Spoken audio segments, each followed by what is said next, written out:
Hello sa inyo! Sa kwentuhan natin ngayon, sasamahan natin si Jesus sa kanyang paglalakbay at makikita natin ang dalawang kwentong talagang nagpakita ng kanyang kakaibang kapangyarihan. Isipin nyo to, ano kaya ang mas malakas? Isang buong hukbo na sandatahan? O isang salita lang? Para masagot yan, kilalanin natin ang isang sundalong Romano sa isang lugar na tinatawag na Capernaum. Okay, so itong sundalo, hindi siya basta-bastang sundalo. Isa siyang senturyon, isang kumander sa napakalakas na hukbong Romano.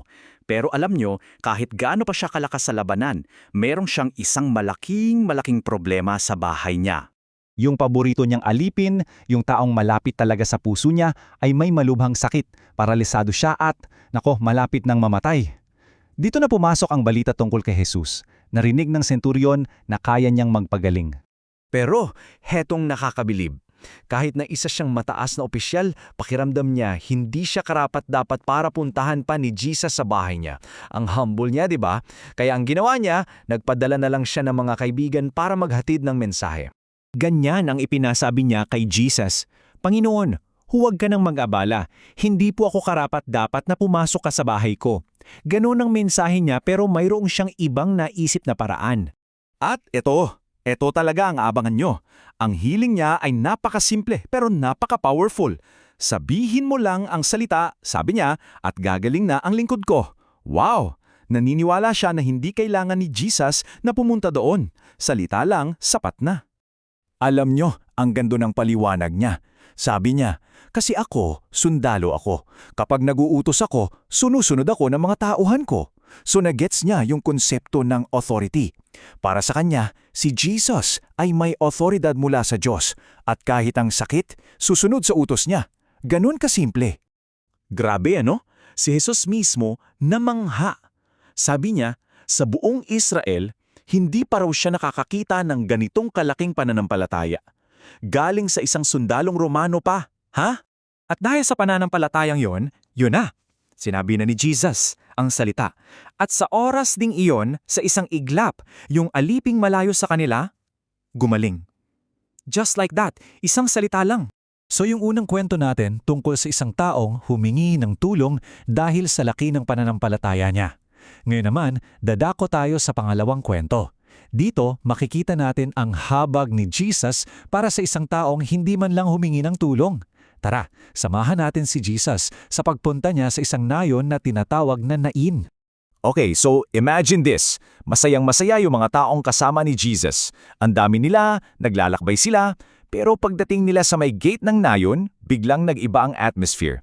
Isang napakalungkot na parada ang sumalubong sa kanila. Isa palang prosesyon ng libing. Rinig na rinig mo yung iyak, yung hagulgol ng mga tao. Alam mo yung pakiramdam na mabigat, di ba? Ganon ang eksena. At habang papalapit sila, nalaman nila kung gaano katindi ang lungkot. Yung namatay pala isang binata, kaisa-isang anak siya ng nanay niya, at yung nanay, byuda na. So wala na siyang kasama, wala nang susuporta sa kanya, ubos na lahat. Pagkakita ni Jesus sa inang yon, sa sobrang lungkot niya, talagang tumago sa puso ni Jesus. Naawa siya, nahabag ng sobra, hindi niya basta pinalampas. Nilapitan niya yung babae at sa gitna ng lahat ng ingay at iyak, sinabi niya, huwag kang umiyak. Dalawang salita lang, pero hindi lang yun para patahinin siya. Para yung isang pangako na may magbabago. Tapos, may ginawa siyang nakakagulat. Lumapit siya at hinawakan niya yung kabaong. Alam nyo, sa kultura nila, bawal yun. Pero ginawa niya. Biglang tumigil ang lahat, tahimik. At sa gitna ng katahimikang yon, nagsalita si Jesus. Malinaw, malakas. Binata, sinasabi ko sa iyo, bumangon ka. Hindi siya nakikiusap ha, naguutos siya. At anong nangyari? Umupo yung binata. Yung patay, biglang buhay. Inabot siya ni Jesus sa nanay niya. Can you just imagine that moment? Yung iyak ng lungkot, naging iyak ng saya, nagyakapan sila. Yung mga tao sa paligid, tulala, hindi sila makapaniwala sa nakita nila. May halong takot, pagkamangha, paggalang. Para kasing naramdaman nila, teka, parang nasa harap tayo ng Diyos. So anong ibig sabihin ng lahat ng to? Nakita natin ang dalawang kwento ng kapangyarihan ni Jesus. Yung una, dahil sa pananampalataya ng isang taong lumapit sa kanya. Yung pangalawa, dahil sa habag niya para sa isang taong hindi man lang nakalapit. Ang galing, di ba? Yung sundalo naniwala sa isang salita na hindi pa man niya naririnig.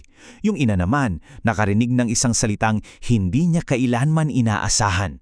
Ipinapakita nito na may kapangyarihang tumutugon kapag nananampalataya tayo, pero mayroon ding kapangyarihan na kusang lumalapit dahil sa pagmamahal.